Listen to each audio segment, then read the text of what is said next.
આજે આપણે બનાવીશું પાલક પનીરનું શાક। તો આ શાક બનાવવા માટે સૌ પ્રથમ મેં અહીં ફ્રેશ 300 ગ્રામ પાલક લઈ લીધી છે। પાલકને વ્યવસ્થિત ધોઈ હવે હું એને બાફી લઈશ। પાણી પણ સરસ ગરમ થઈ ગયું છે ત્યારે હું એમાં ધોયેલી પાલકને એડ કરી દઈશ। પાલક આપણે વધારે પડતી નથી બાફવાની, થોડી ઘણી એ સોફ્ટ થાય આ રીતે એટલી જ આપણે એને બાફવાની છે। ચીપિયાની મદદ વડે હું એને આ રીતે 1 થી 2 વખત પલટી લઈશ જેથી કરીને બધા જ પાલકના પાન જે છે એ બફાઈ જાય। હવે પાલક અહીં બફાઈ ગઈ છે ત્યારે હું એને નીકાળી અને ઠંડા પાણીમાં લઈ લઈશ। મારી પાસે અત્યારે ઠંડુ પાણી અવેલેબલ ન હતું એટલે મેં નોર્મલ પાણીમાં આઈસ ક્યુબ નાખી અને એમાં મેં પાલકને લઈ લીધી છે। પાલકનું શાક કરતી વખતે આ પ્રોસેસ કરવી ખૂબ જ જરૂરી છે।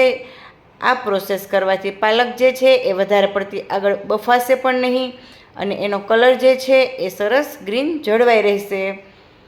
હવે પાલક ઠંડી થઈ જાય એટલે એને આ રીતે પાણીમાંથી નિતારી એક મિક્સર જારમાં લઈ લેશું।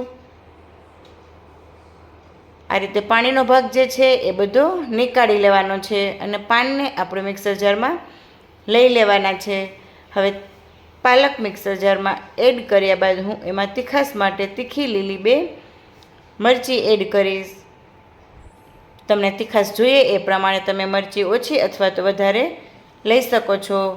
અહીં આપણે આ શાકમાં લાલ મરચું એડ નથી કરવાનું એટલે અહીં આપણે આ તીખાશ માટે મરચી એડ કરી છે। તમે જોઈ શકો છો પાલક એકદમ સરસ પીસાઈ પણ ગઈ છે અને એનો કલર પણ જે છે એ એકદમ ગ્રીન છે।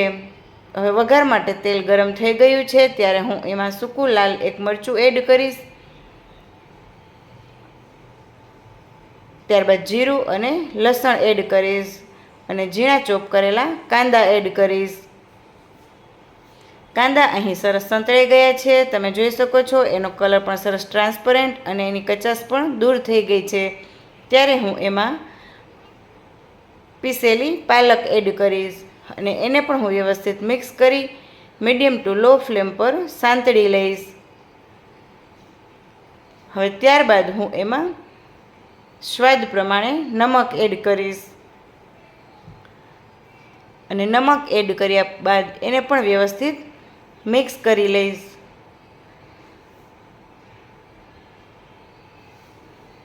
હવે વ્યવસ્થિત મિક્સ કર્યા બાદ એને અહીં આપણે મીડિયમ ટુ લો ફ્લેમ પર રહેવા દેશું અને સાઈડ પર એમાં નાખવા માટેનું પનીરનું પીસીસ કરી લેશું। આ પનીર જે છે એ પણ હોમમેડ છે, મેં આ પનીરને ઘર પર જ બનાવ્યું છે અને એની રેસીપી પણ મેં તમારી સાથે શેર કરી છે।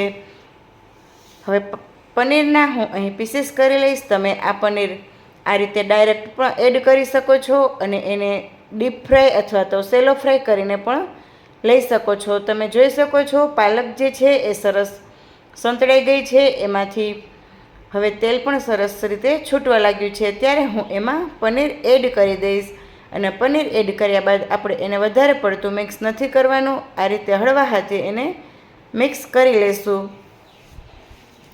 તો હવે અહીં આપણું આ પાલક પનીરનું જે શાક છે એ બનીને ખાવા માટે તૈયાર છે। તમે આ શાકને રોટલી, ભાખરી અથવા તો પરાઠા સાથે પણ ખાઈ શકો છો। Thank you for watching and ફરી મળીશું પાછા નવા રેસીપી વિડીયોમાં। ત્યાં સુધી આવજો।